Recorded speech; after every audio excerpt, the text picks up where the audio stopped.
Hello everyone. हम पढ़ रहे थे properties of integers class 7th का। ये पिछली वीडियो में अधूरा रह गया था क्योंकि नई शुरुआत है, वीडियो टूट जाती है इसलिए। अब मैं यहाँ पे हम पढ़ रहे थे पिछली वीडियो में जो आखिरी टॉपिक चल रहा था एडिटिव इनवर्स, मल्टीप्लिकेटिव इनवर्स। इसके साथ दो टॉपिक और जोड़े मैंने इसमें, division of zero and division by zero. ये चारों टॉपिक हम इस वीडियो में सीखेंगे बहुत ईजीली और फटाफट इजी एक्सप्लेनेशन में। एडिटिव इनवर्स, मल्टीप्लिकेटिव इनवर्स पहले दोनों सीख लेते हैं।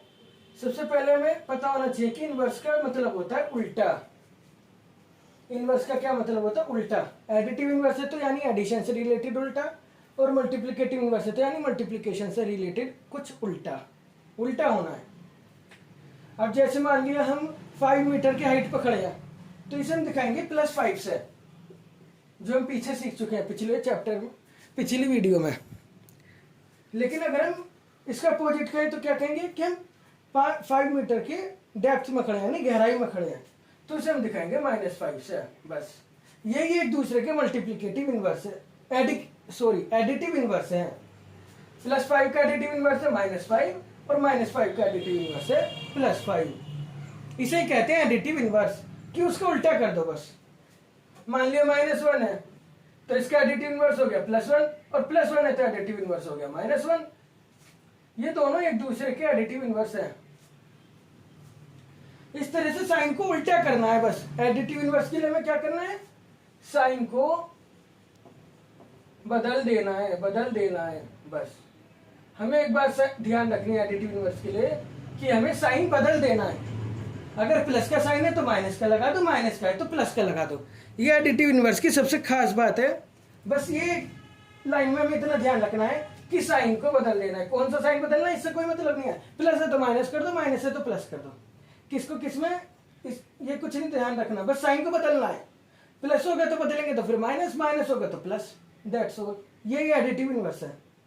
दूसरी बात, यहाँ पे एक बात और आ जाती है ध्यान देने वाली, कि अगर हम -1 में -1 की मल्टीप्लाई करेंगे तो आंसर आएगा +1, क्योंकि माइनस माइनस प्लस होते हैं मल्टीप्लाई में। ये हम पिछली वीडियो में सीख चुके हैं। और हम +1 में -1 की करेंगे तो आंसर आएगा -1, क्योंकि प्लस माइनस होता है माइनस, और 1 1 जा 1। या फिर आप यहाँ पे एग्जाम्पल कुछ और ले लो,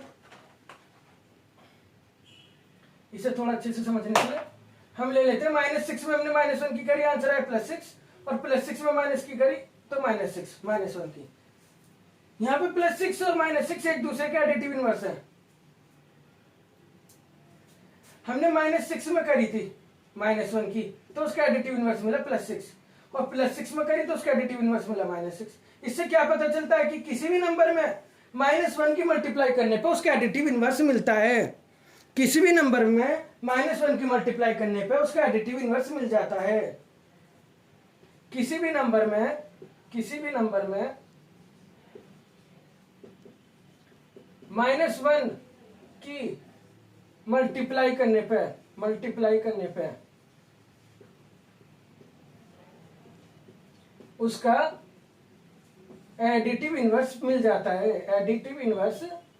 जाता है। किसी भी नंबर में -1 की मल्टीप्लाई करने पे उसका एडिटिव इनवर्स मिल जाता है। एडिटिव इनवर्स के लिए बस हमें 2 बात ध्यान रखनी है। या तो पहली एक बात ध्यान रख लो, साइन को बदल दो, या फिर दूसरी बात ये ध्यान रख लो कि -1 की मल्टीप्लाई होती है। ये इसलिए बताया है, कभी कभी फिलअप में आ जाता है कि एडिटिव इनवर्स कैसे मिलता है, तो -1 की मल्टीप्लाई करने पे मिलता है। किस नंबर की मल्टीप्लाई करने पे? -1 की। बस इस तरह से एडिटिव इनवर्स, सीधी सी छोटा सा टॉपिक था, मैंने बता दिया।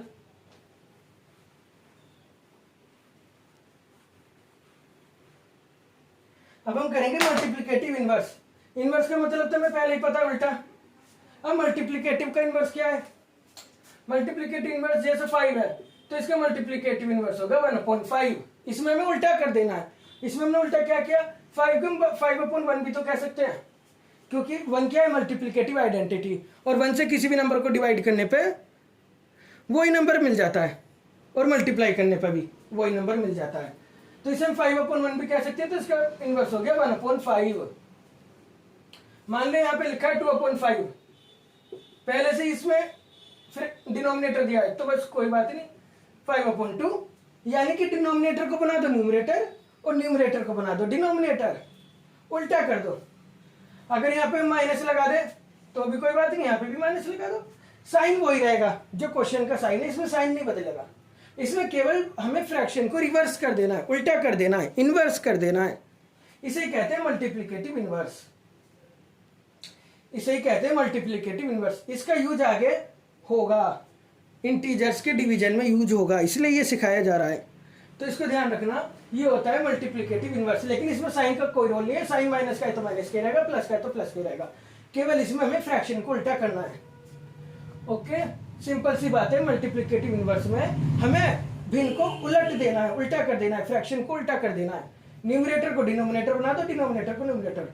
मान ले डिनोमिनेटर कुछ नहीं है तो 1 मान लो। Okay, this is multiplicative inverse.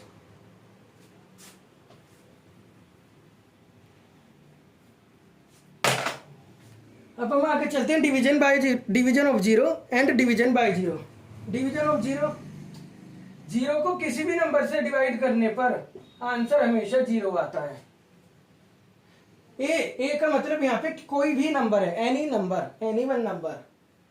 लेकिन किसी भी नंबर को जीरो से डिवाइड करने पर आंसर जीरो नहीं आता, कभी भी आंसर इनफाइनाइट आता है। नॉट डिफाइंड, नॉट डिफाइंड, इसे वास्तव में लिख देते हैं नॉट डिफाइंड, किसे डिफाइंड नहीं किया जा सकता। ये बात दो ध्यान रखना, जीरो को किसी भी नंबर से डिवाइड किया जा सकता है और आंसर जीरो ही आएगा, लेकिन जीरो से किसी भी नंबर को कभी डिवाइड नहीं किया जा सकता। ये नॉट डिफाइंड होता है, ये नॉट डिफाइंड होता है। जीरो को डिवाइड किया जा सकता है, आंसर जीरो आएगा, बट जीरो से डिवाइड नहीं किया जा सकता। इसका हम रीजन देख लेते हैं जरा।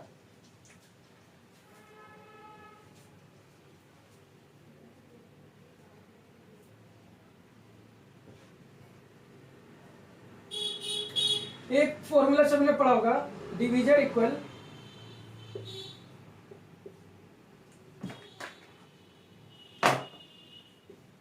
Dividend into quotient plus remainder. Divisor equal dividend into quotient plus remainder. ये फॉर्मूला बचपन से पढ़ते आ रहे हैं, सबने पढ़ा होगा जब से डिवीजन सीखा है। Divisor equal dividend into quotient plus remainder. लेकिन बहुत से बच्चे मैंने देखे हैं बचपन की चीज को बड़ी बड़ी क्लासों में आके भूल जाते हैं, याद ही नहीं रखते इस फॉर्मूले को, डिवीजर डिविडेंड कोशेंट रिमाइंडर। और इस फॉर्मूले को याद रखना तो दूर, उन्हें ये नहीं पता होता डिवीजर क्या होता है, डिविडेंड क्या होता है। वो इस फॉर्मूले को तो तब यूज करेंगे जब उन्हें पता होगी। हमें इस फॉर्मूले को जरूर ध्यान रखना है और इसके दोनों टर्म में अंतर जरूर समझना है, डिवीजर और डिविडेंड में। डिवीजर और डिविडेंड में क्या अंतर होता है। मैं इसे तीन तरह से लिखता हूं,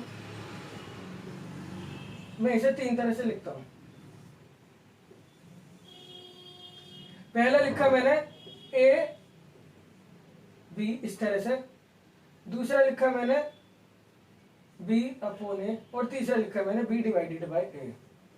ये तीनों एक ही चीज है, ये तीनों एक ही चीज है कि ए बी को डिवाइड कर रहा है। लेकिन ये बच्चे समझ ही नहीं पाते कि ये तीनों एक ही चीज है और इनमें कंफ्यूज होते रहते हैं। हमें सबसे पहले ये जरूर समझना है कि जो बाहर लिखा हुआ है दिस इज डिवीजर, डिवीजर, जो अंदर लिखा हुआ है दिस इज डिविडेंड, डिविडेंड। क्योंकि हम बचपन में यही सीखते, इसलिए सबको पता है इससे इसको डिवाइड करना है, तो हमें पता है डिवीजर से डिविडेंड को डिवाइड करना है। जब हमें ऐसे पढ़ते हैं तो भी बच्चों को पता ही नहीं 44 से ऊपर वाले को डिवाइड करना है, लेकिन वो ये नहीं समझ पाते कि ये डिवीजर ही है वास्तव में, ये वास्तव में डिवीजर ही है और ये डिविडेंड है। इन चीज को हमें जरूर ध्यान रखना है। और जब बच्चे को ऐसे दे दिया जाए फिर तो वो उल्टा सीधा करता है, फिर तो उसे पता ही नहीं, फिर तो वो कर देगा ए अपॉन बी, बी डिवाइड ए, ये कर देगा वो, जबकि ये सब गलत है।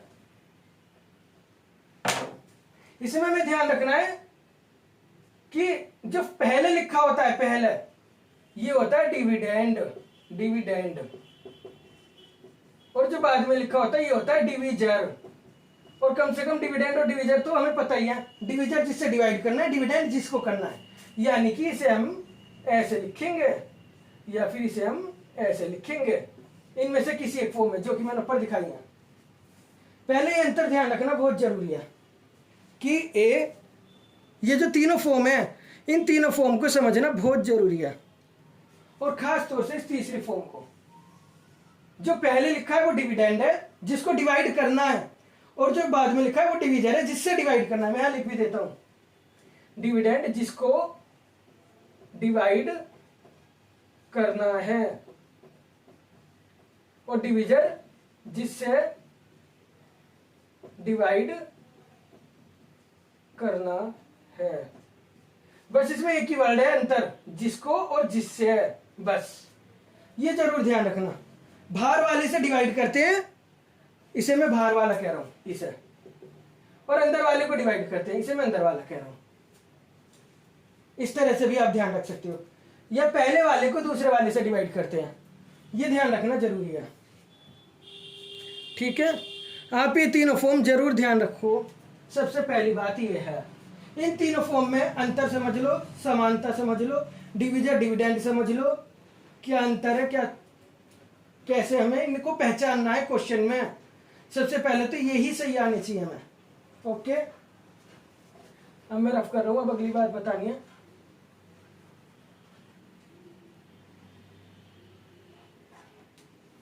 अब अगली बात है, आखिर जीरो को डिवाइड करने का आंसर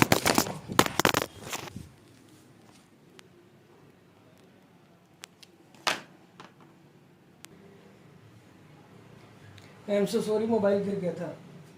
अब आखिरी बात है कि जीरो को डिवाइड करने पे आंसर जीरो क्यों आ रहा है, और जीरो से डिवाइड क्यों नहीं होता, जरा हम इसे समझ लेते हैं।